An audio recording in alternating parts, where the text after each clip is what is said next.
সবকিছু বিসর্জন দিয়ে এই নির্বাচনে এসেছেন। আমরাও আমাদের ক্ষুদ্র শক্তি সামর্থ্য সবকিছু বিসর্জন দিয়ে মামুন ভাইয়ের পাশে দাঁড়িয়েছি। কিন্তু আমাদের পক্ষে মামুন ভাইকে একা বিজয় করিয়ে নেওয়া সম্ভব না।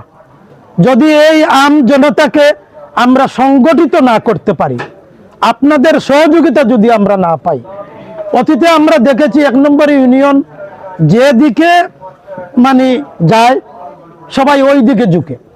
আমাদের একটা ঐক্য আছে।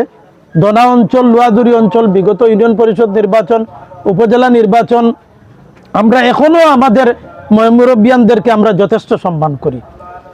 এখানে দল আছে, বিভিন্ন দলের প্রার্থী আছে। আপনারা যারা আছেন, ভোট আপনার বিবেচনা, আপনার অধিকার। আমরা কারো বিরুদ্ধে কোনো কথা বলবো না, কোনোভাবেই বলবো না।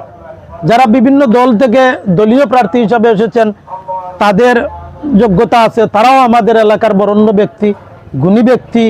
তারা তাদের সক্ষমতা অতীতে জানান দিয়েছেন। অতীতের প্রার্থী, বিগত দিনে যারা প্রার্থী হয়ে এসেছেন, আমরা ভোট দিয়েছি, হয়তো নির্বাচিত হতে পারেননি, অনেকেই নির্বাচিত হয়েছেন। আমরা তাদের কার্যক্রম দেখেছি।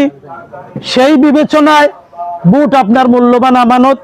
সেই আমানতকে আপনার সব পাওনা যেভাবে নিশ্চিত হয়, আপনার ভোটটি অন্যের উপকারে আসবে, অন্যের কাজে আসবে। আপনার একটি ভোটের কারণে একজন প্রতিনিধি হয়তো নির্বাচিত হতে না পারে।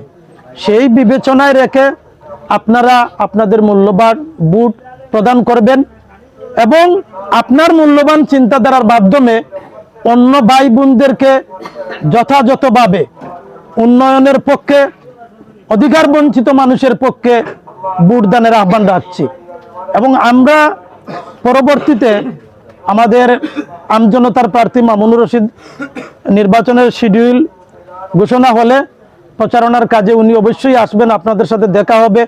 অতীতে এই এলাকায় উনি বিভিন্ন সময়ে এসেছেন। আমরাও ইনশাল্লাহ প্রতিনিয়ত আপনাদের এখানে আসব, আপনাদের সাথে দেখা হবে।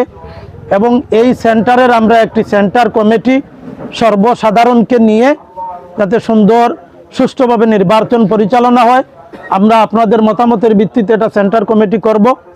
আমরা কারো বিরুদ্ধে কোনো বিদ্রুপ ছড়াবো না, কারো কোনো সমালোচনা করব না। এবং আমাদেরকেও যদি কেউ সমালোচনা করে, যারা করতেছেন, আমরা মাথা পেতে নেব। আমরা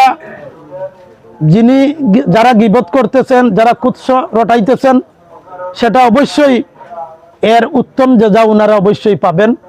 আমাদের যারা আমজনতা ভাই বন্ধু যারা আছেন, আমরা এই 12 তারিখ পর্যন্ত ধৈর্য সহকারে এই বিষয়টাকে আমরা মেনে নেব। আমরা সহনশীল থাকব, ধৈর্যশীল থাকব, সেই প্রত্যাশা রাখি। এবং আমি আশা করব এখানে যারা মুরব্বিয়ান আছেন আপনাদের মতামত দিবেন।